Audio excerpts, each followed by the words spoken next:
Hello everyone, welcome to the council briefing of the 7th of February 2023. I declare the meeting open at 6 p.m. It's very exciting to be back for another year of business officially on council at the City of Vincent. So welcome you all to the meeting. Just to note that Councillor Susie Warner was incredibly keen to be here this evening, but due to medical reasons is an apology. And then so we'll got a full house otherwise, and I'll go straight to public question time and receiving of public statements. Thank you. Dudley Myatt, 6.1, the 40K trial. So the intention of the trial was to produce a notable reduction in traffic speed. Has been an abject failure. When the GHD analysis came out, I trawled through it looking for the term statistically significant. As suspected, it wasn't there. All it really said that in terms of changes in speed, the average speed had dropped about 1K. It also mentioned the possibility of seasonal variances, and pointed out that for some classes of accidents, the trial area was actually worse than the control area in the north of the city. The analysis by PJA is an interesting read. It's one of the best reports I've read. Not so much about the analysis of the stats, but the discussions of the possibilities and the recommendations. It's also interesting that the approach they talk about is similar to the Travel Smart approach of a few years ago, where you focus on the 60% in the middle who are the persuadables. Before I get to that, I just have two questions I'd like to answer. Appendix A of the PJA report on page 40 shows that the average speed is the same as the 85th percentile for both Bulwer Street, Lord to Right, and for Palmerston Street. While that theoretically could be correct, it's inconsistent with every other observation in that report. It's the one with all the yellows on it. The average is generally 7 to 8 kilometres lower than the 85th percentile. So my questions are the figures for these two streets correct? And two, did anybody question the obvious anomalies? As I've said before on more than one occasion, the rest of the sophisticated world is moving to or has moved to 30 k's per hour in residential streets. I previously gave some statistics about London. This report talks about Edinburgh and Wales. From May 2021, Spain has introduced a blanket 30k limit on roads that have one lane in each direction. So it's very widespread. The report also actually highlights a successful project closer to us here. It lists the Padbury experiment. It's a good read, especially if you click the link. It shows that the city of Joondalup is more attuned to making streets more livable and it's more progressive than Vincent. The report also debunks the argument that lowering speed adds significantly to travel times and points out that virtually everybody lives less than 500 metres from the nearest 50k Dudley, you've brought the city to its knees in one fell swoop. I was looking for the grassy knoll. Yeah. I'm not going to repeat what's in the report other than to say that the severity of injury and likelihood of death is significantly better at 30k. And it also has an impact on perceptions of safety. It's not about just if you're going to be injured or killed, it's the perceptions. So if you haven't got the time, I'd suggest you just read two sections, section 8, which is the case studies, and section 10, which is the summaries and recommendations. So where to from here? The first recommendation is to go to 30 k's per hour. I agree with that, but I don't agree with the proposed implementation plan. I don't think it's ambitious enough. Given that it's taken over 6 years to get to this inconclusive point, council should be more ambitious. So I'd suggest the council trial 30 k's in the area bounded by Vincent, William, Walcott and Fitzgerald Street.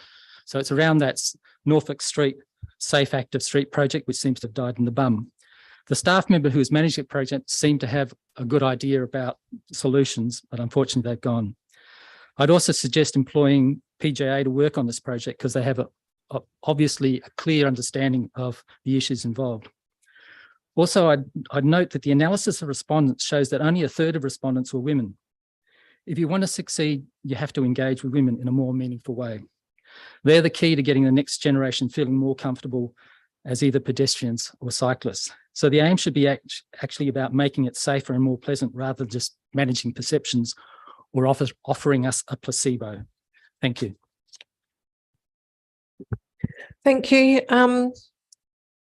There being no further questions, I'll close public question time and we'll move to the business questions and answers on the reports. I note that person who's just asked a question is leaving, but given it was raised first, we'll still go to that item. 6.1, update on expanding 40 kilometres an hour speed zones within the City of Vincent. Questions? Declaration of interest.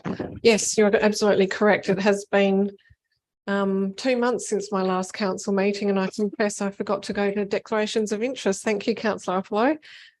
It did seem a little bit too soon.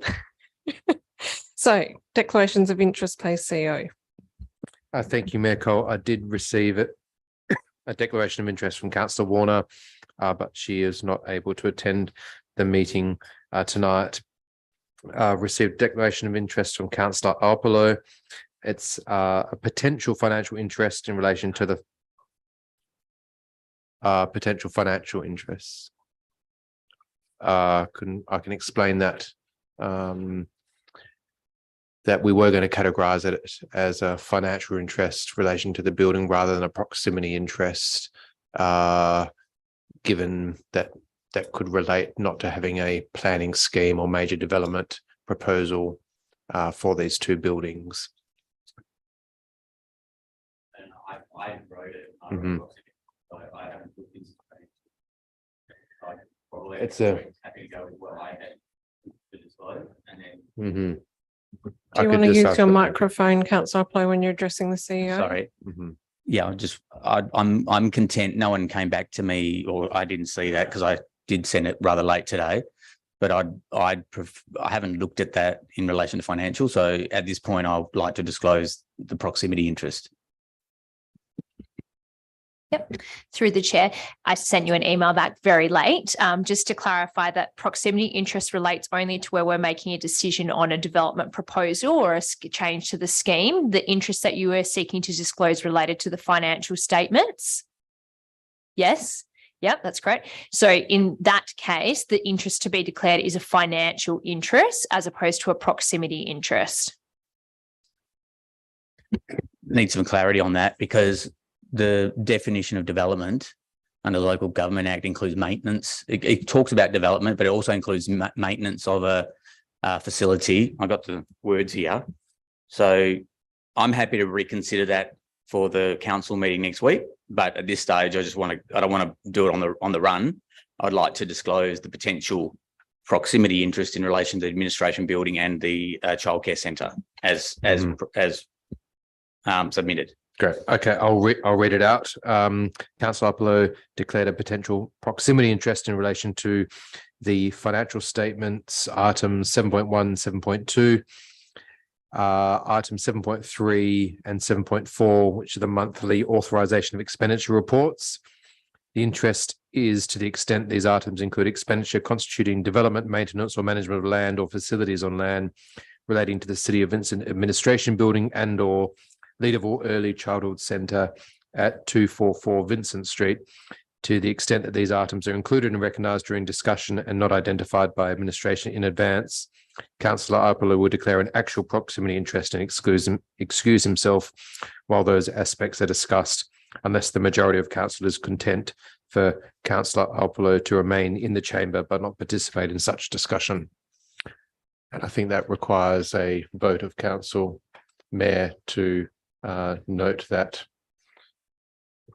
potential proximity interest. I'm sorry, why do we need to vote? I thought we only needed to vote to allow, because if this is potential and it's not an actual declaration, we're not being asked to then make a decision on whether to participate and or vote. What are we voting on? Through Mayor, that's right. I think the declaration is in abundance of caution in case there may be items in the financial statements which are not clear to Councillor Apollo. Oh, look, in any case, we can't vote tonight, but I think that we do need some advice on that. If we're being asked to vote at a council meeting, what is it that we're voting to accept? What is a potential proximity interest, and what are we? Can that just be clarified if we're required to take a vote? Yes, and we can do that for next week's meeting. Okay, thank you. Any other declarations of interest, councillors? Okay, thank you. All right. So the item that was raised by our sole member in the public gallery this evening was item 6.1, update on expanding the 40 kilometre an hour speed zones within the City of Vincent. Questions? Councillor Hallett. Thank you, Mayor. Through you to you. Admin proposed extending the 40Ks to the rest of Vincent through a trial.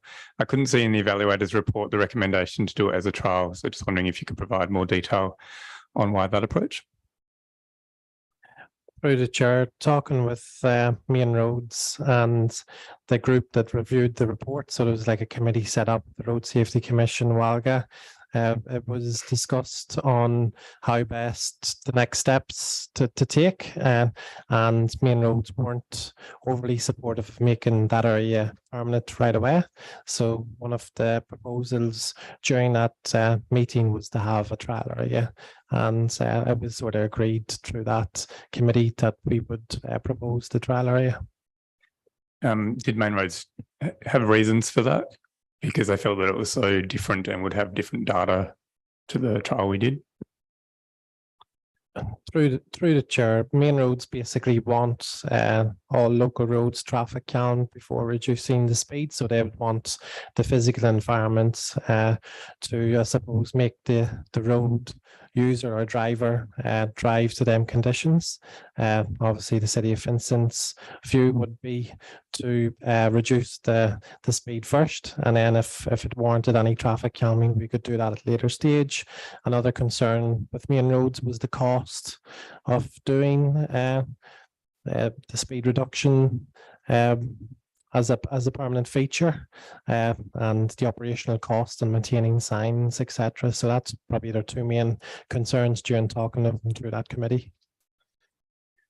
Is there a difference in the cost for installing signage for a trial versus a permanent? Through the charters, they're very similar costs. So you need signs to be installed as a trial. Then there's an application to Main Roads to make it permanent, and through that process there might be one or two extra items, line marking, etc., to make it a permanent feature. But they're very similar in the process. Thank you. And also just to echo a comment from the public gallery, there was a recommendation around 30Ks. Can you talk about why administration doesn't seem to want to go there?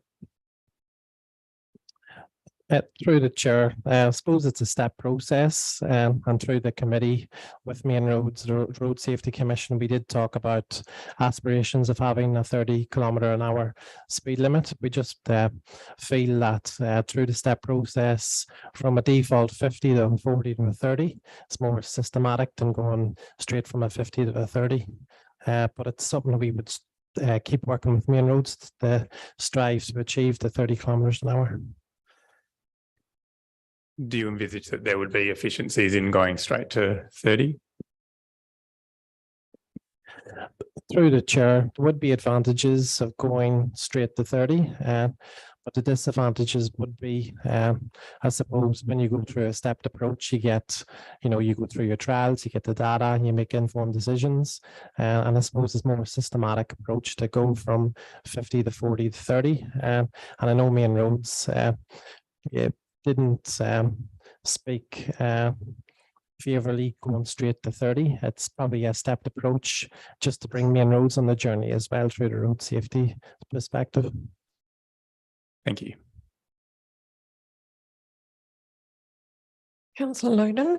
Thank you, Mayor Cole. I've had a resident raise a concern, admittedly this was 18 months ago, about specifically Bulwer Street, and because that is high traffic volumes, and so dropping that to 40 is more of a concern. Now, I understand that we have our bike paths down there and so forth, but I was hoping to get some feedback from administration on, did we consider making that 50 instead of 40? I recognise that'd be also a lot more complicated to do, but if you had any comments on that? Through the chair, the traffic data on Bowler Street does show that there is high traffic volumes. The report itself does recommend keeping Bowler Street at its previous posted speed. And that's something I suppose administration would go through the applications with Main Roads.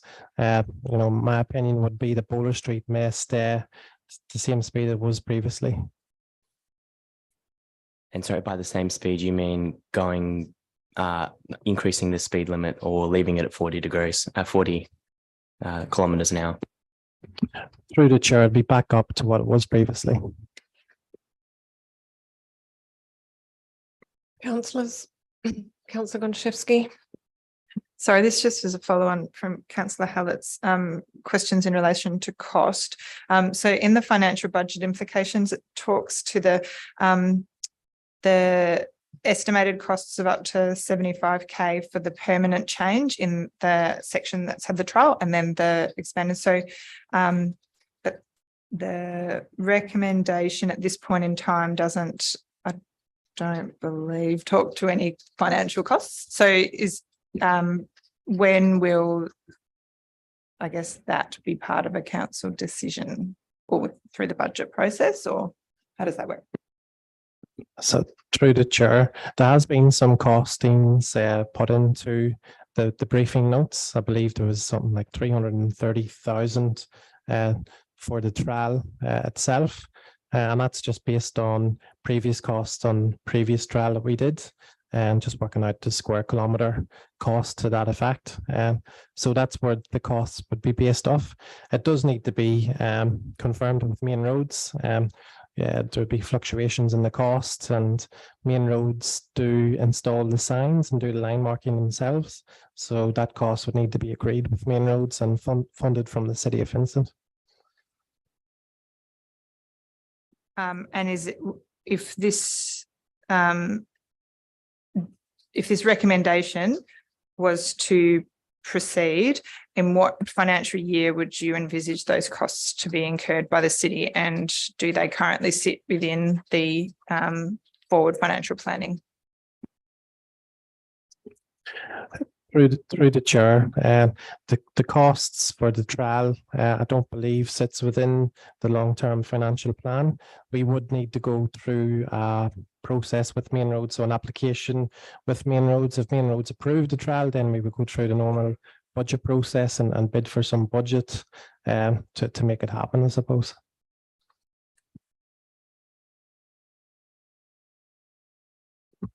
Councillors, Councillor Hallett.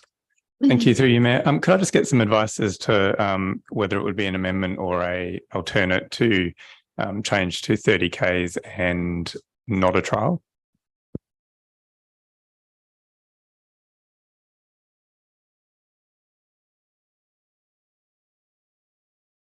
I'm inclined to go for amendment rather than alternate, because it's not saying not to do it. It's just changing the parameters. So I'd probably go that it's an amendment.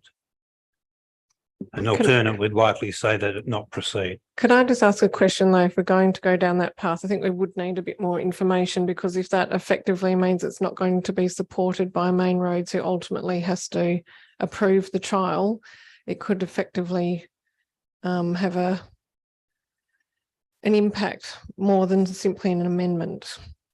Can we just get some advice?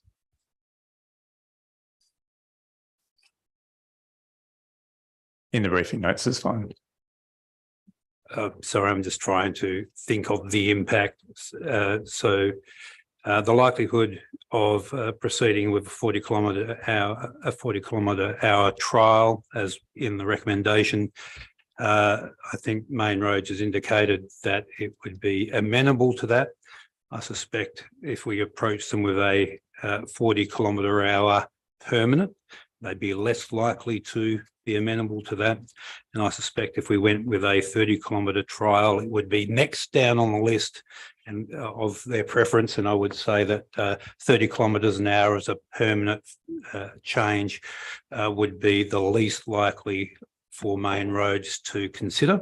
So there is probably that hierarchy, and it really is then what level of success is council seeking in respect to that change of speed, and does it wish to seek an all or nothing approach, or does it like to approach it with an incremental approach and achieve those small wins? Thank you. Councillor Castle. Thank you, Mayor. Just to follow on from that then, could we get some advice in the briefing notes about a possible wording for amendment that might add a clause to continue to pursue 30 kilometres an hour with main roads following a 40K trial, or however you think that might best be worded? If I could just answer that, my understanding is that advocacy around 30 kilometres an hour is a part of the accessible cities strategy. So council already has that as a position. So I don't think the amendment would need to address it because it's existing as it is. Councillors? I just had a question about timeframes. So the recommendation to council itself doesn't have timeframes attached to the two clauses where we're recommended to approve two actions, but it does have timeframes in the report on page 2 of the report individually. What would be the impact of seeking to bring forward the timing on Area 4 to 2023-24? At the moment in the report, it's listed as 2024-25. And in relation to areas 1, 2 and 3, have those actions not already been completed? And that we're ready to then move on to Area 4 as the next action that needs to be achieved? Through the chair, the timeframes are reflective of the report that was done by the Road Safety Commission, WALGA and Main Roads. We could look at bringing forward these reports. I know areas 2 and 3, I believe, the applications have gone to Main Roads. So area 1 is the trial area, and area 4 would be all remaining local roads to be trialled to the new 40 kilometres an hour zone. So we could bring it forward. I suppose it's just a timing thing. If council wanted to, administration could definitely look into that. That the timeframes just reflect the recommendations through the report. Yeah, well, look, I would flag an amendment to bring forward Area 4 to 2023-24, but before formalising that, I would like to get administration's in perspective on impact on the budget, long-term financial plan, ability to deliver and implement. So if you could include that information before next week, that would be very helpful. Through the chair, we can do that. Just confirming as well. Although the application would go into Main Roads through 23-24, Main Roads obviously do the signs and lines, so the permanent features mightn't be delivered to the following financial year. That's all. Yep. Okay. Any advice that you would like to provide around that would be helpful. And in relation to this request that we undertake a high-level movement and place mapping exercise to identify which streets may require additional treatments, it seems to suggest in the report that there's a requirement for us to implement traffic calming prior to moving forward with 40Ks. Would that not have significant financial implications for the city? And if we don't do that, or we don't agree that that needs to be done, would that jeopardise our ability to implement the 40K trial or whatever it might be in the non-40K area of Vincent? Through the chair, so Main Roads have committed, if we do traffic calming, which we have done in North Perth, that they would be supportive of a permanent 40 kilometres an hour area. Through, I suppose, the report and talking through the committee, Main Roads, WALGA, and City of Vincent Road Safety Commission, we did talk about treatments or what pieces of the puzzle would come forward with road safety as the focus. And I suppose Main Roads through the application process would look at the application itself, and if there is traffic calming would be supportive of it. But if there wasn't traffic calming, doesn't mean that the application would be outright rejected. It's probably just unlikely given each individual road, it's different circumstances if it was approved or not through that process. So does that mean that the idea that we proceed with Area 4 as a holistic approach, could that then be not supported by main roads if we've got some areas that do have traffic calming as we do, and then other streets that aren't? It's not universally applied across area 4. Through the chair, I suppose that's a process we go through main roads. Notwithstanding, some of our roads are 30 because of safe active streets. So you've all the variable speeds and different roads, and I suppose main roads would look at that holistically if they're doing the blanket area trial. And through the application process, we probably need to get all the data presented to main roads and talk through that with main roads at that time. Okay, thank you. Look, I do note that there are some costings in the report, but I wondered if there's an ability to see any further detail on how that's worked out. I know that we looked at $150,000 for the trial that we have in place now, which is roughly a third of the City of Vincent, but I would be interested in any further breakdown if that's available. Through the chair, it's a high level cost at the moment based on the trial area that we've done previously. I suppose the application process, if approved by main roads, there's another piece of work to do some design drawings which shows where the signs and lines go. Through that process, we'll be able to do a more accurate cost estimate. It really is based off the square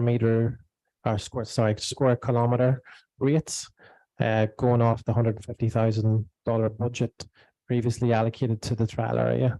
That's how we've come up with them figures. Okay, thank you. And just in relation to consultation, there has been a lot of consultation happening in the past, but in terms of actually moving into area 4, is there a plan for further consultation prior to a trial? And similarly, if we're going to have a discussion about changing Bulwer from 40 to 50 Ks, would we be carrying out community consultation with the residents that live on that street? Through the chair, the administration's going through a process of getting all the consultation pieces done to date with the 50 to 40 area.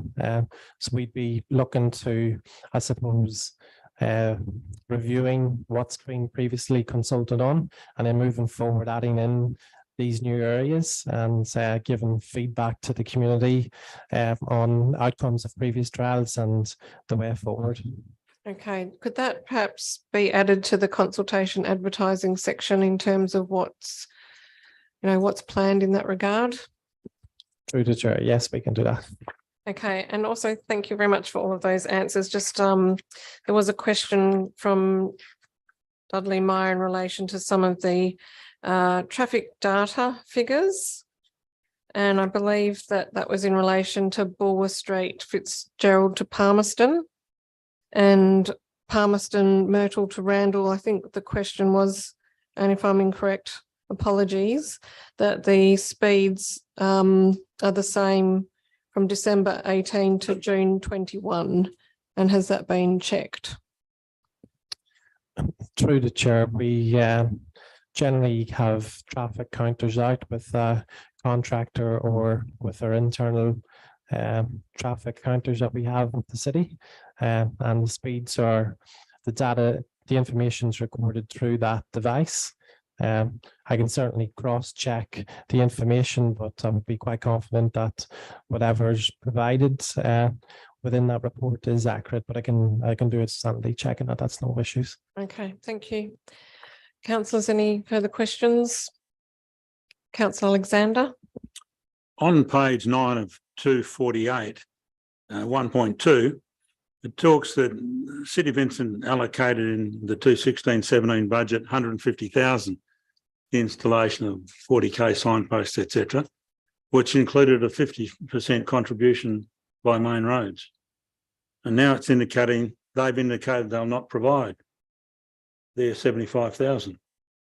How does that work? I don't quite understand that. Did they agree to do that back in 2016-17? Through the chair, talking to main roads, there is no opportunity for funding for the trial if it does move forward. Main roads are concerned on operational costs. I believe previous funding might have been agreed through the Road Safety Commission to fund the previous trial, but there's no funding avenues for the trial moving forward. Good question. I just had prompted me because I had written down somewhere about grants. Is there a possibility to seek a further grant from the Office of Road Safety or even from RAC? Through the chair, it's something that administration can explore, and I'm not convinced that Main Roads would give us any grant money. RSE might, but we can certainly put our hand out to different organisations and see what comes of it, but probably unlikely. Yeah. Councillors, any further questions? Okay, thank you. We shall move on. So we'll go back to the beginning of the agenda to item 5.1, 119 to 133A Oxford Street, Leederville, proposed change of use from shop to tavern, including alterations and additions. Any questions? Councillor Hallett. Through you, Mayor. Just wondering about the 6 a.m. opening and whether that's standard in taverns across Vincent. I understand that it's in the Act, or but not our policy, because ours was 7 a.m. Through you, Mayor Cole, yes, there's differences between the city's licensed premises policy in terms of operating hours and the Liquor Control Act. Ultimately, there is no obligation through Racing, Gaming and Liquor to comply with the city's policy in terms of operating hours. So that's what the applicant is seeking in terms of what would be issued or what is permitted under the Liquor Control Act. But we could choose to apply our policy. Through you, Mayor Cole, yes, because ultimately if this application is approved, that's issued under the Planning Development Act, and they're required to comply with the terms of that approval. And just in terms of other taverns in the city, are they generally all 6 or 7 already?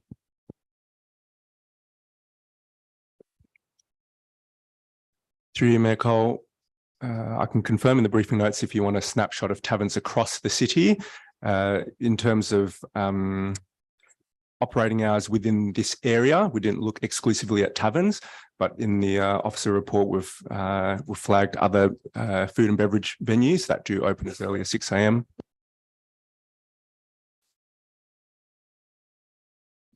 Councillor Aplow. Thank you, Mayor. Just some questions through the chair. To administration, Otto Firm is named as the applicant. Is that correct? Sorry, through you, Mayor Cole, could you please repeat the question? Otto Firm is named as the applicant, but my understanding is they are just the party, the retail architectural firm that's acting for a third party. Is that correct? Through you, Mayor Cole, yes, that's correct. Do we know who the actual operator of the proposed tavern is?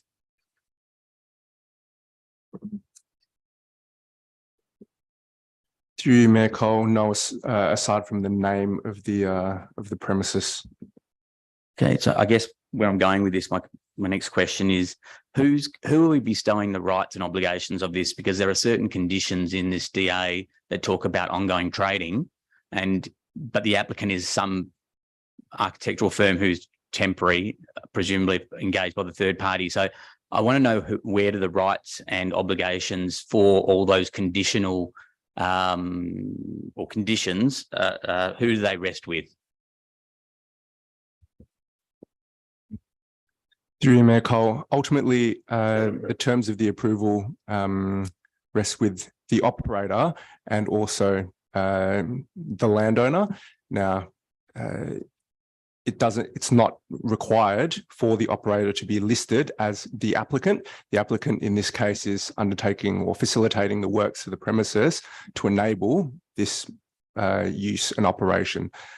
It doesn't need to be specified in terms of the application details. Where I'm going with this is for COI purposes, like for potential conflict of interest, I kind of don't understand who's behind the companies. And this is probably something I've struggled with when these DAs always talk about an applicant who is a company and a non-person. non-person entity. And so that's where I'm going with it. Can we not, with these, would it not be appropriate with all DA applications going forward to actually list the who else might be involved with this for the purposes of any conflict of interest disclosures? Through you, Mayor Cole, in terms of the planning approval process, you're considering the land use acceptability in the area and also any associated works. Okay, so that's what the planning approval, if this is approved, would relate to. And just in respect to that, that would carry with the land. So it's not reliant on a specific operator that this would be particular to. If this was approved, it could be another operator that could function from the site as long as it satisfied the terms, the conditions of that approval. So in terms of listing a particular operator, it's not specific to that. I just might add, Mayor Cole, I think part of the challenge, Councillor Opolo, is that the application form that's required to be completed by an applicant is set by the state government through the planning and development regulations, and they have a form that they require to be completed, and that doesn't require that information around who's going to be operating from the site for those exact reasons, because it runs with the land. Anyone can then take on that approval and start operating. It's the owner's responsibility to ensure that there's compliance, and whoever then operates would be required to comply with that approval. So yeah, any breach of conditions would be on the operator at the time, and the owner's then the safeguard for us if something goes wrong. Through you, Mayor Cole, just to add, it's actually a good question because it's essentially a principle in planning law that the decision making around planning is tenure blind.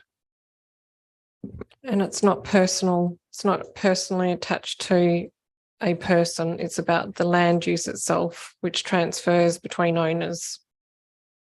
And I guess from a governance perspective, or if we, like every other agenda item, we have to, councillors each have to consider any conflict of interest disclosure. And so I'm presuming that if an operator is not mentioned, you don't know, so we don't have to consider that. If you're mentioning a landowner, then that would be a consideration, and the applicant, I presume. But there's one here, there's a situation where you do name a company. For example, under landowner, there's a proprietary limited company. Without doing an ASIC search, I have no idea as to who's behind the company. And so my question is, how can any of us actually determine whether we've got a COI disclosure? Happy to answer that. You don't need to declare a conflict of interest disclosure if you don't reasonably understand that you have one in that respect. So if you don't know who the owner is, therefore, how can you act impartially in respect to the development? As soon as you understand who the person is, and therefore you have a conflict, then you would need to then declare it. So if you're in the absence of knowledge of who it is, then you can't, your decision-making should not be impaired. And through Mayor Cole, just to add to the concept of being tenure blind for the approval, because tenure can change very, very quickly, unless it's time limited. A planning approval might be in perpetuity. It could be for 100 years that you have a right to do something on that piece of land, and the ownership can change multiple times during that period. Last point on this one, is it something that administration thinks it's worthwhile to give us more information about any companies mentioned, whether be it the landowner or an applicant, for the purposes of informing ourselves if there is indeed a COI disclosure required? Yes, through you, Mayor Cole, I think it's a good point. Where we have that information, so where we do know who the applicant is, I think that will be worthwhile including at the table at the front of that report, rather than hidden in the body of the report itself. So we'll have a look at that, and where we know, we can put the details, and if we don't know, we can just say not known. The next question just is in relation to trying to understand the difference in the local planning regulations between tavern and, say, a licensed restaurant. Can administration please explain to me what the actual differences is? I'm trying to understand why the applicant is seeking, particularly a tavern license rather than a licensed restaurant? Through you, Mayor Cole, ultimately it relies upon the license type to be obtained through liquor licensing. So the tavern land use under the city's planning scheme, it's defined and it refers to a specific license type, which is a tavern license. Now, the tavern function itself relates to service of alcohol with a meal. So that's specifically provided for under the license itself. So the applicant is seeking that arrangement. And so on that basis, that's the land use classification that we fall within. So taverns require council discretion to approve. What I'm trying to understand, the point of the question is, licensed restaurant presumably doesn't need that. So I'm trying to understand what greater right does an applicant get, or an operator, from having a tavern license versus, say, a licensed restaurant, which does have food and drink, alcoholic drinks. Through you, Mayor Cole, I'm not sure if there's any greater right. In terms of it coming to council, I suppose there are certain delegations that allow administration to deal with land use types, restaurants, cafe, for example, under the state government regulations. They can be exempt in certain circumstances. Taverns, for example, are not. And in terms of a 200 patron capacity tavern, such as this one, it's required to be determined by council. But in terms of what benefit there would be, I suppose it's just a different function in terms of how it runs.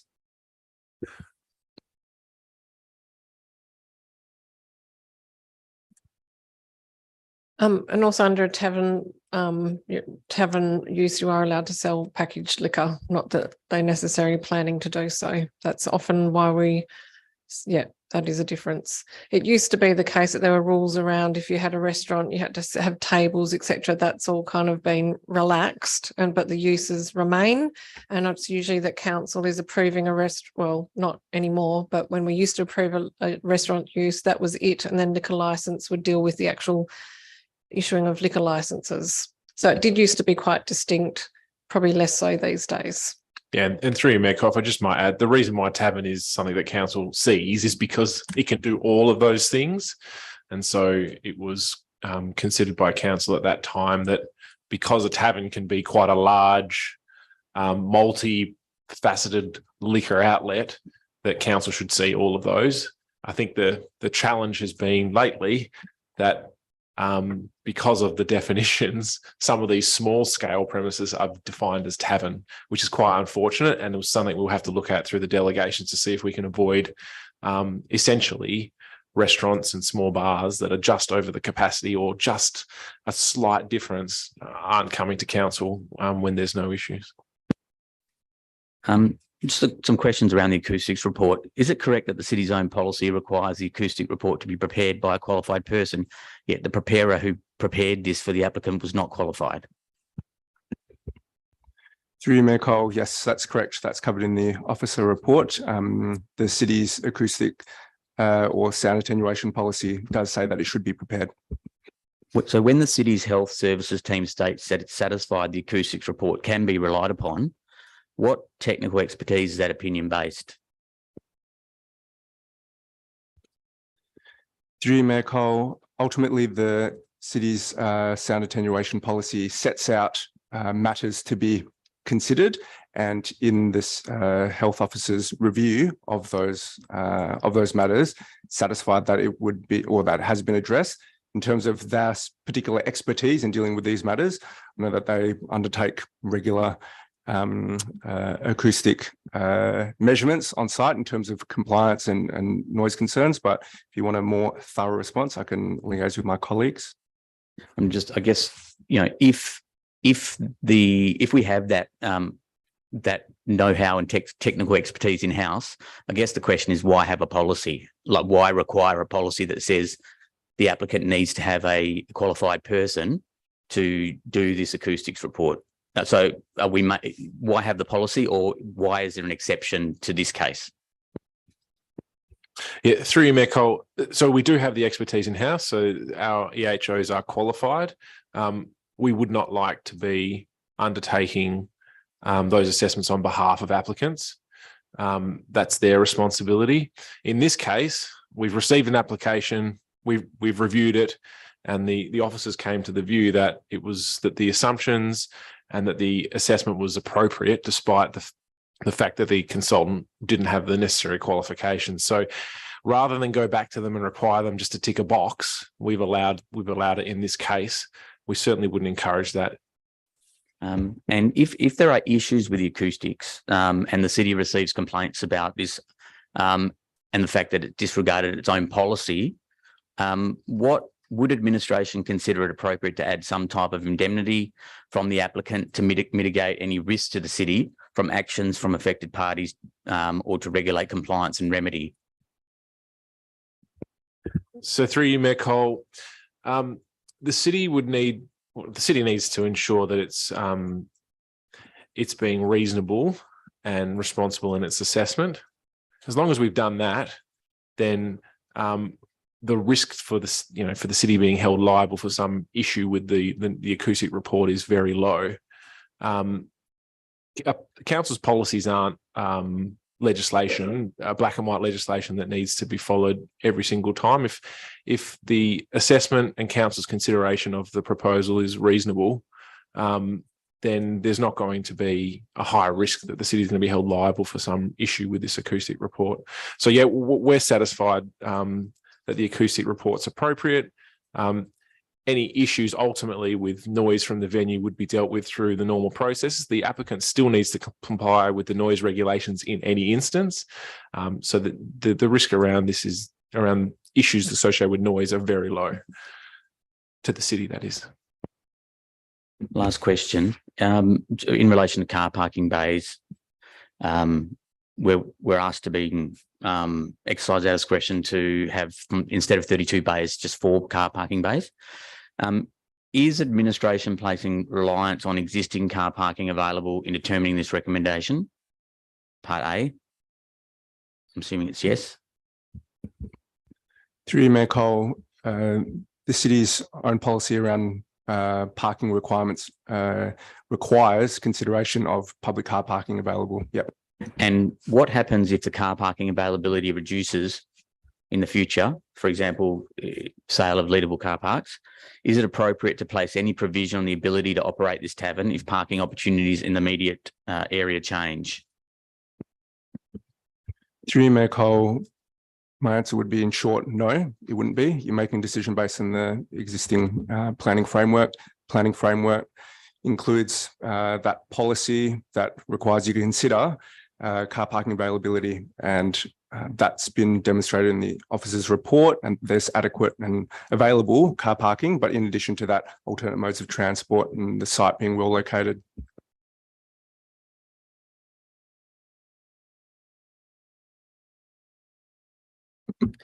Councillor Castle. Thank you, Mayor. I'm just looking for some clarity around the hours of operation, just because there's a few different hours mentioned throughout the report. So the recommendation is for, particularly this is on the Sunday for 7 a.m. to 12 p.m, but throughout the report, it refers to 10 a.m. to 12 midnight. And then in relation to the Liquor Control Act, it says on page 13 that the Liquor Control Act provides for the following hours, being 10 a.m. to 12 midnight. So I'm just seeking some clarity around our ability to vary those hours of operation, and does this just impact the operator's ability to serve alcohol in those times as opposed to operate? How do they work together? Through you, Mayor Cole, yes, referring to page 13 of the report, what the applicant is proposing is partially consistent with the city's licensed premises policy, but also partially consistent with the Liquor Control Act. So, for example, from Monday to Saturday, they're seeking to open as early as 6 a.m. Now, that would be consistent with the Liquor Control Act. terms of commencement of 6 a.m, but the city's licensed premises policy starts at 7 a.m. That's what's prescribed in that. But then on a Sunday, for example, the opening hours proposes 7 a.m, which is consistent with the city's licensed premises policy, but the Liquor Control Act sets out 10 a.m. So they've basically drawing on both in terms of having that flexibility. And I guess that's ultimately why administration was supportive of this. It's a really good question in terms of what that means if the time, in terms of opening time, would be prior to what's prescribed in, say, the Liquor Control Act. Want to review that because I know the wording is around trading hours. So does that completely mean that you cannot trade at all? Or is it, as you suggested, more so around the service of alcohol? Can you still serve food, for example? So we'll get some clarity and provide that in briefing notes.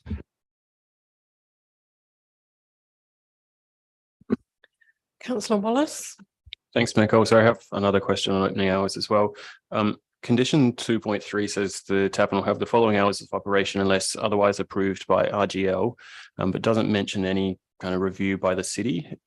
Is it possible that RGL, for example, might approve opening hours to 5 a.m. and then not be a requirement to get a further amendment to this development approval?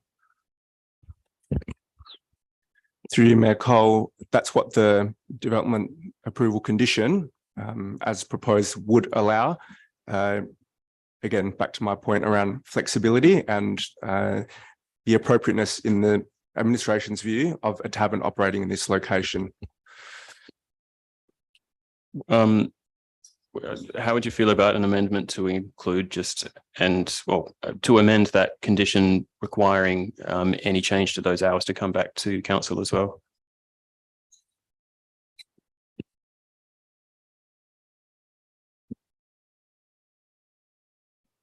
Through Mayor Cole, we will consider in the briefing notes and provide more advice. Thank you. That was all. Councillors.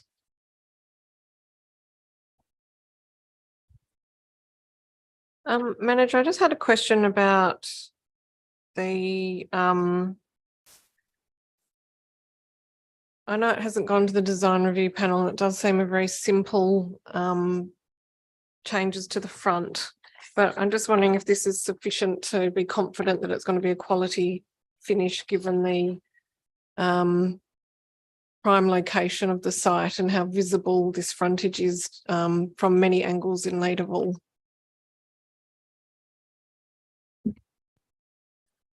Through you, Mayor Cole, that's a fair point in terms of it being highly prominent. I'd agree with that. Administration's view was the extent of the works, what is existing there compared to what is being proposed. Ultimately, they're replacing the bifold doors with another type of bifold doors.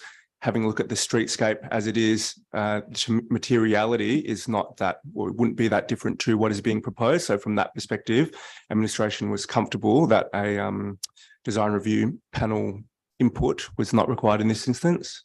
Okay, I wouldn't mind some additional information on the bifolds and the finish and whether they're, I mean, I'm sure the frames are as depicted in the elevation, but I'm just remembering a former change to a similar frontage within this lot, and that might be cause for a bit more detail.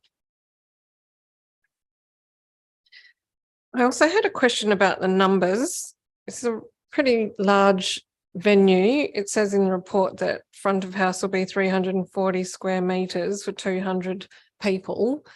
Is that a realistic view for this size of site, that just limiting to 200 people? Through Mayor Cole, in terms of capacity, there are public building standards, and as Is part this more to do with exits rather than? Yep. Okay. Yes, Mayor Cole. So in terms of there's certain standards around that, including toilets and such. So Yep. There are standards around that, and the advice that we have received is that 200 can be accommodated. Yep. Okay. Bike parking.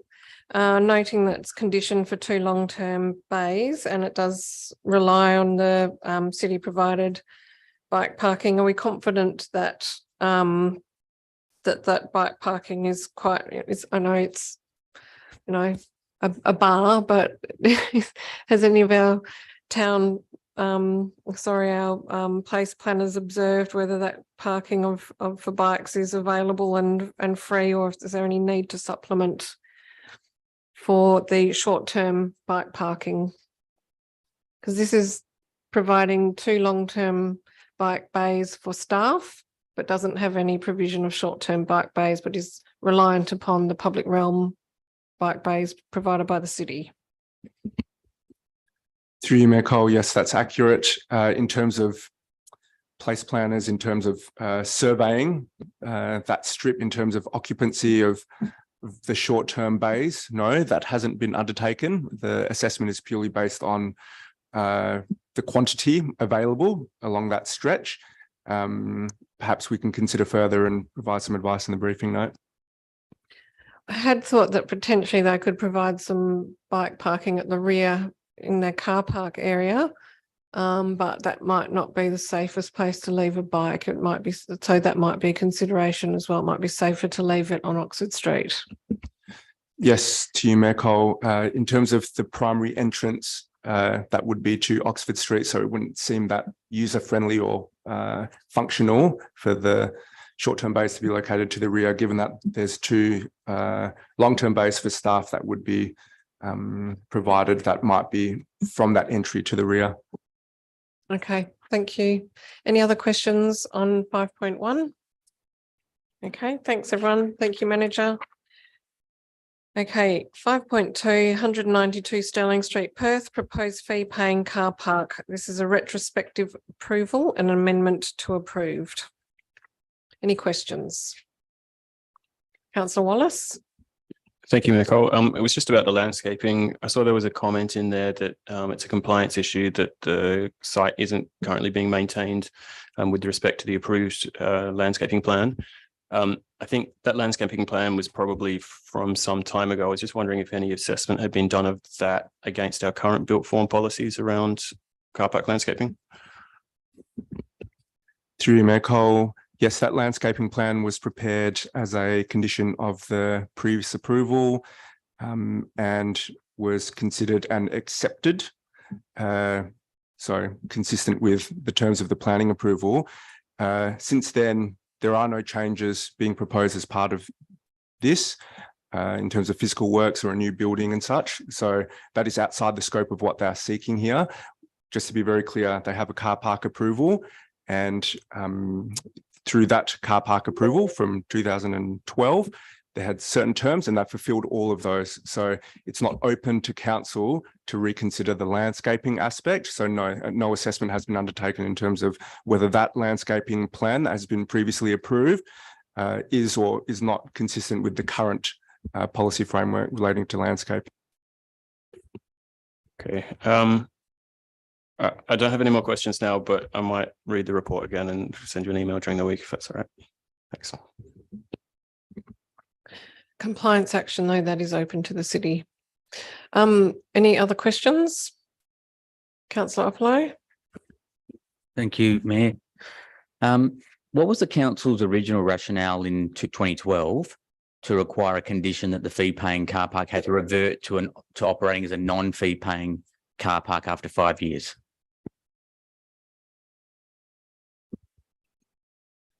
Through you, Mayor Cole, the rationale would be supported by an advice note in terms of the imposition of that condition.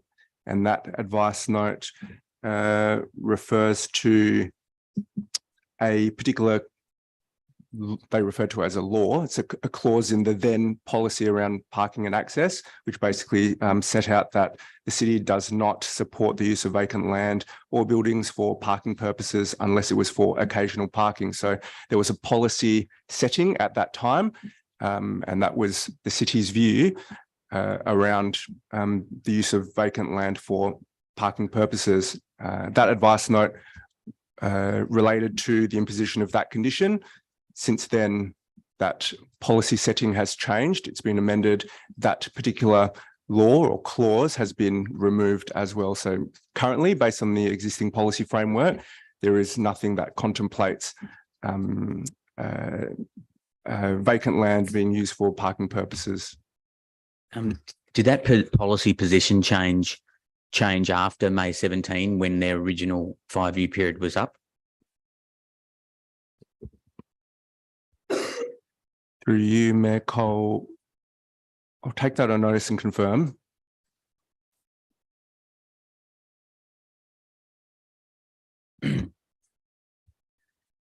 Relevant to the retrospective approval being sought, what's the implication to the City of Vincent from an unauthorised use of operating fee-paying car park since May 17?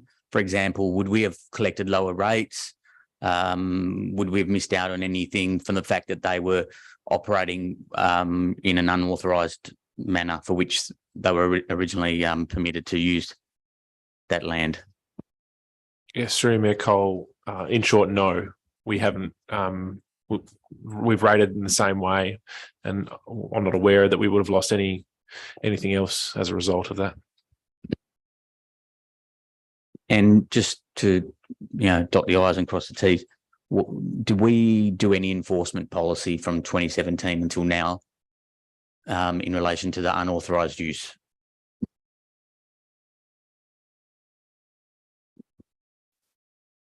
Through you, Mayor Cole, I'll confirm in the briefing notes. Councillors, any further questions? Okay, thanks.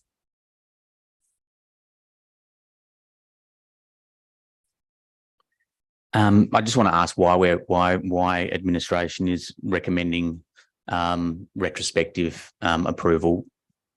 Just the reason for it. Through you, Mayor Cole, because the fee paying component or the fee paying aspect, which is what the application is seeking, in considering the relevant planning matters, there is no restriction or there's no policy setting that precludes that. So from the city's perspective, it's been demonstrated that the car park land use, which has been approved, is appropriate in this setting and is compatible and would not detrimentally impact the amenity of the area. Councillor Upper, do you mean the retrospective nature of the approval? Is that the question that you're asking?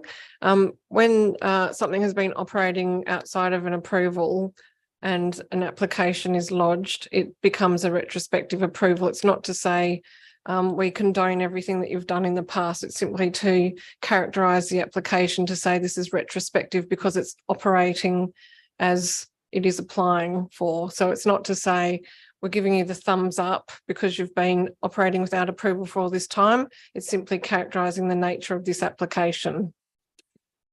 Just a follow-up question to that. So you're saying that we would have no choice but to do it retrospectively because the existing approvals ceased in 2017. So doing it from now, going forward from when the application came, would leave a gap. And so it has to be retrospective. Is that what you're telling me? Through Mayor Cole, I'll just clarify quickly. So the retrospective, this approval would not grant approval for anything prior to the date council approves it if it's approved next week. So I wouldn't give approval for that period. It's just simply titled retrospective because it's been operating without approval. So it doesn't give an approval for the existing period of time. They are still liable for that breach, and the city would follow its compliance policy when considering enforcing and taking action around that breach. So the other thing that's very important is the retrospective nature of the activity can't be considered by council when determining this development application. So it's an irrelevant consideration. So could we just change it, or do you still think it's appropriate to? Because that's where I was getting hung up on this. That the word retrospective. No, that's the appropriate planning term when you're dealing with something that's already being acted upon without approval. But it's on it. But we're sanctioning it going forward only. Correct, and that's a well-established fact through the SAT. So and that's the practice now in the industry. So it doesn't give any approval prior to the date of this approval. Yeah. And one more question then. So to the extent, does the city have any risk in a sense that people who paid parking, like customers who paid parking from 2017 to now at that location, could come back and ask for refunds because that person was not authorised to actually charge for parking, and whether that is only an issue relevant to the landowner, or is there anything that could come back to the City of Vincent? Yes, through you, Mayor Cole, that's an issue simply for the operator. They were operating without approval to do that. If someone who's paid for parking thinks that they've got a case there, that'd be a matter for them and the applicant. We haven't sanctioned that and haven't approved it or supported it in any way. Any further questions on 5.2? Okay. 5.3, outcome of advertising local planning policy, % for art. Councillor Gontaszewski. Thank you. Sorry, I'm just going to try and open it up. I just had a question in relation to temporary and ephemeral art, but I guess more broadly in relation to, I guess, record keeping and reporting and decision making. In the policy, all of the art requires an approval process, and just if like where that approval process sits for those artworks in terms of delegation, and what that approval process states in terms of consultation or requirement for input, or I guess approval through the Arts Advisory Group, would be the first question. Thank you so much. Through you, Mayor Cole. Yes, that's exactly right. Those temporary pieces of art would have to meet the description that we have here in the policy, but would be determined if they meet that through the Arts Advisory Group. And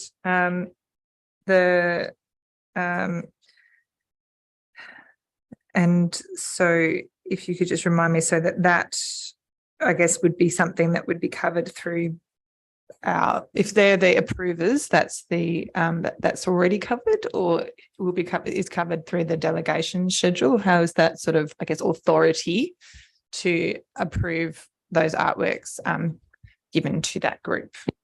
Yeah, so sorry, to be more clear, the actual approval and that decision would be administration making that decision, and we would be basing our decision on the advice from the Arts Advisory Group. So it wouldn't be that we would go to them saying yes or no. We would just be going to them like we do with, I guess, our % for art at the moment, getting their advice and then making the decision based on that advice.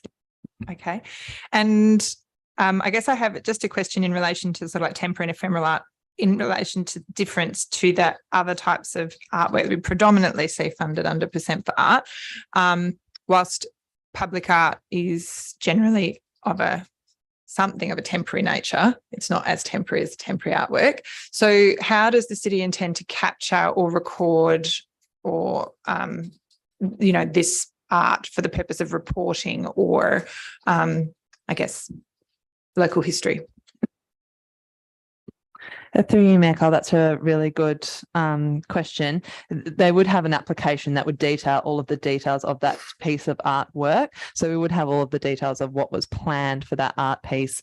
I guess the minutes from the Arts Advisory Group on those thoughts and things like that. And then we would be going out to ensure that that was delivered in line with that application. So that would be the kind of work that we would have, and that would all be captured into the same folder of how they applied and that it was delivered in that way. And in terms of should this policy, as with all our policies, is reviewed on a 4-yearly cycle. So at the end of this 4-yearly cycle, we've made this change to support temporary or ephemeral public art. The council that's reviewing this policy, how will they be able to determine the success or otherwise of this particular change to public art, and whether, I guess, how will, if someone was wanting to look back, how would they get assurance that, that the things had been delivered as approved?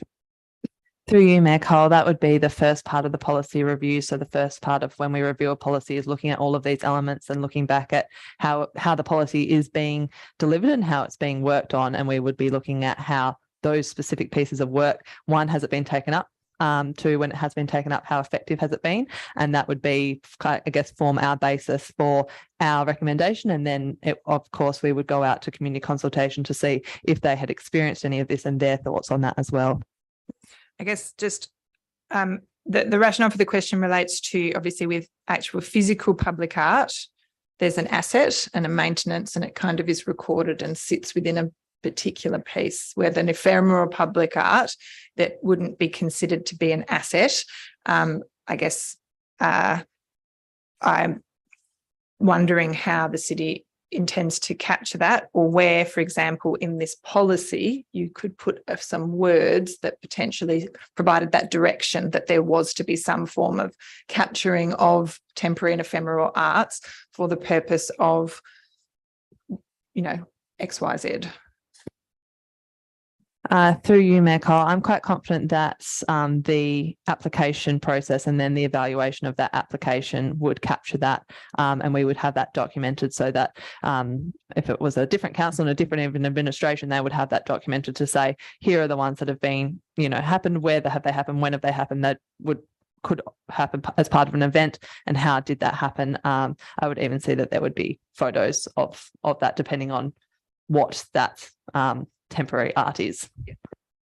Okay, thank you very much. Appreciate that. Councillors, percent for art policy. Okay. Yes, go ahead. Thank you, Mayor. What's the legislative backing that actually allows us to charge 1% of the development for these purposes? Through you, Mayor Cole, it is that we have this policy in place. So this is a left field question. So would we be able to conceivably raise a separate amount of money, a similar amount of money, for other benevolent purposes, such as, something that would say benefit the Whadjuk Nation peoples? Through you, Mayor Cole, this is a really good question. It's been public art, the percent for public art has quite a long history in Western Australia. Vincent was one of the first ones to do it. It was questionable at the time because there hadn't been any precedents set. SAT has made some very strong decisions to say that the need for public art is generated by development. So there is a need generated by the development, and there's a nexus between the development and the public art that's provided, which are the basic principles for these kinds of conditions. And so it's now been demonstrated that local governments can introduce a policy to require 1%. That's a reasonable amount. SAT supported that. Most local governments now do that. Other benevolent requirements and contributions would need to go through that same process, that you need to demonstrate that the development is generating the need for that. And then you'd need to demonstrate a nexus between that development and that, whatever that contribution is.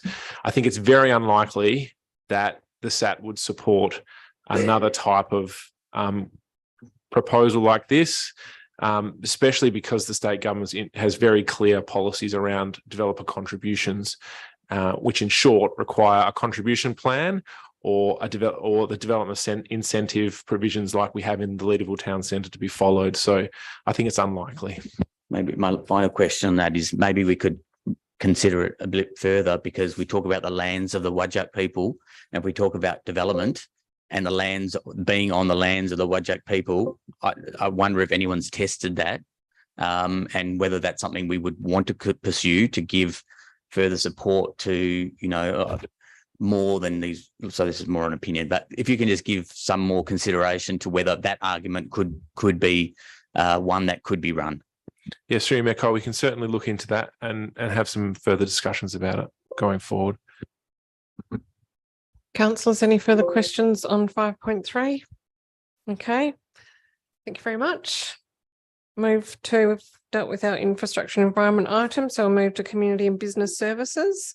noting that we've got reports to cover November and December. So 7.1 financial statements as at the 30th of November 2022.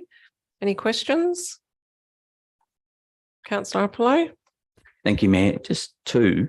Can I just get further explanation as to the one variance? It was $430,000 loss on disposal of assets due to budget phasing of 31 Sydney Street demolition. Yes, through you, Mayor Cole. That is the disposal of the Sydney Street land, which will be sold later on and returned to parkland in the future. So as part of that is a stage sort of process, and we've demolished the building that was there. So it's just a timing of when we budgeted to demolish the building, when it's actually happened. So I think in December, that's all sorted now. So it's just a timing issue between November and December. So budget phasing means timing difference. Okay. Yeah.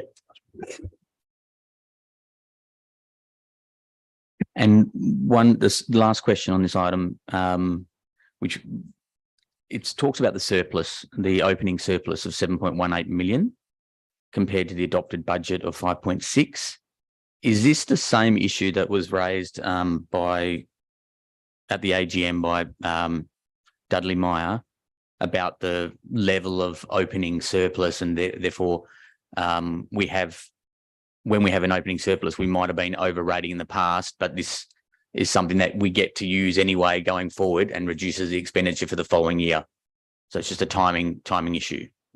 Yeah, through you, Mayor Cole. Yeah, that's ultimately correct. So we make assessments around what we think will finish the year for the budget, and then we go through our process and the actual, if there is surplus funds, then ultimately they'll be used for carry forwards, or they'll be used towards other projects in future budget years as well. So. Any other questions? Okay. 7.2 financial statements as at the 31st of December 22. Councillor Gontaszewski. Thank you. I guess my first question would be, doesn't everyone think it's great that reporting has increased in maturity? And I have a question in relation to the capital works schedule. Pardon? Yeah, thank you. There's a question, I think, yeah. Just in terms of, now I'm going to have to find it. I think it was the Norfolk Street North-South bike construction. It says it's complete within budget, but then in the commentary it says that stage 1 is complete, which is the design component. And if I have a slight memory of this, but can I just confirm that that was relating to that we're only going to do that component the council has agreed to do that component this financial year, and then there's been a decision to do the next part next financial year?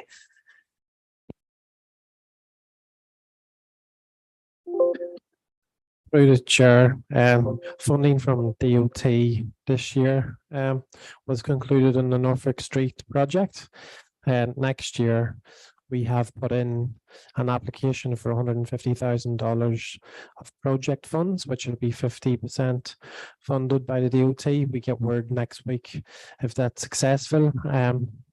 And once the 100% design is done from that money, then we can bid for further funds the year after, which would be 24-25, to do the construction works. Okay, I guess it sort of looks as though I also have a question in terms of revised budget. Is that the budget that is revised after the first quarterly budget review, or are we talking about the budget that's going to come forward in mid-year review? Through you, Mayor Cole, that's the first quarter review.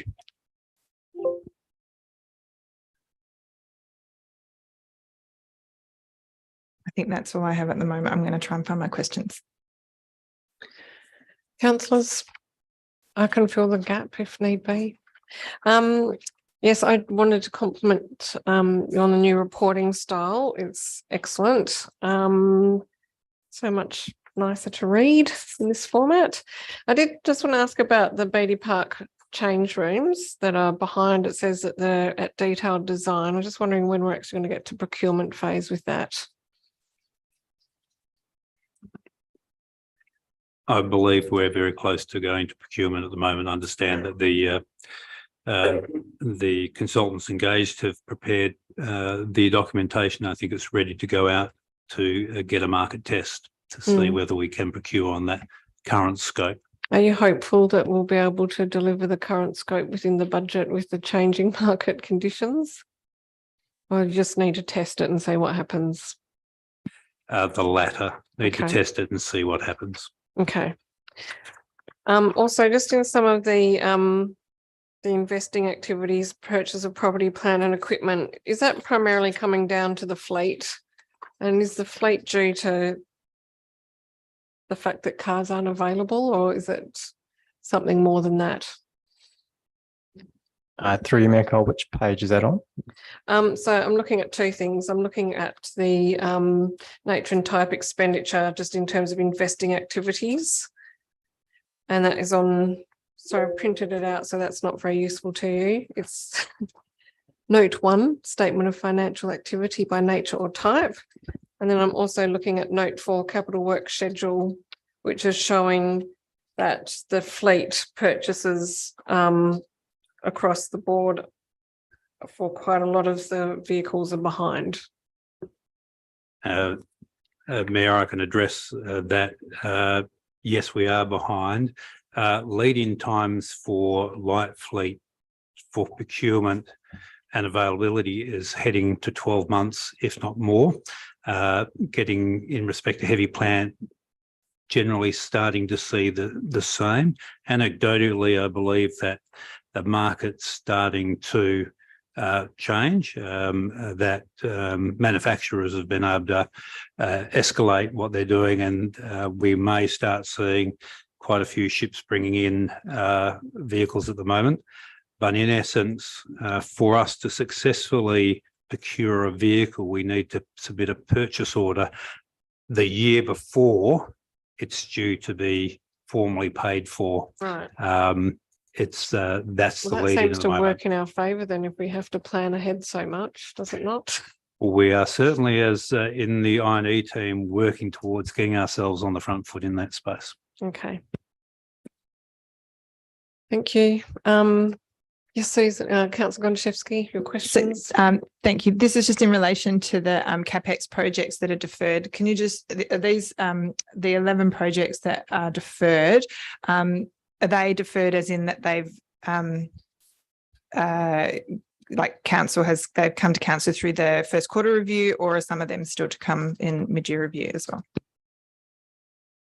Through you, Mayor Cole, we have provided comments where they've been cancelled in the first quarter review, and there could be other reasons for some of the others, and we have provided detail there. So if there's specific ones, we can include this in the briefing notes if you'd like. I think I just would love to know the breakdown of those 11, but that's all. I will go back and compare to our mid-year review, first quarter review. Thank you. Councillors? Okay. The next item is 7.3, authorisation of expenditure for the period 1st November to 30th November 22. And item 7.4, authorisation of expenditure for the period 1st of December 22 to 31st of December 22. I do have one question on this one. It's the expenditure for Beatty Park on the hire of the sauna. I understand from speaking with the manager that that's very profitable, but I'm just wondering, how long is that sort of proposed for, and at what point do we actually look at returning to what was part of the original within the scope with the Beatty Park works to provide permanent saunas as opposed to continuing the model of hiring the saunas, given that we've grappled in the past with leasing versus purchasing in terms of gym equipment and other elements at Beatty Park. Thank you, Mayor. I'll take that on notice, albeit at looking at the saunas only last week and how they're operating and the maintenance requirements currently on the not temporary sauna versus the maintenance on the leased ones, the business case might be that the leased ones are actually a more effective product, but I'll ask for our team down at Beatty Park to pull together some analysis around permanent versus temporary. Okay, so was the intention of the team to do that business case to look at that longer term offering of the saunas, which seem to be very popular? Yes, they do need to do a business model around a continuing and the level of service that we're providing in respect to the saunas. They are quite popular. I think that remains unresolved from the original scope, that does need some thought. So I appreciate that that's the direction the team's heading in. Thank you. Any other questions? Okay. Investment report as at the 30th of November 22. And 7.6 investment report as at the 31st of December 22. And 7.7 outcome of advertising sponsorship to the city policy. No questions. Okay, CEO items, and the last item on the agenda, 8.1 information bulletin. Councillor Hallett. Thank you, Mayor. This one's in relation to the SAT appeals of the 7 Grams Chicken Cafe. The report mentions that development approval has been issued, and I'm assuming this is related to significant works to address emissions. Can we have more info on this if that's in the public domain? Yes, through Mayor Cole, we can provide that information in the briefing notes so everyone can see the detail.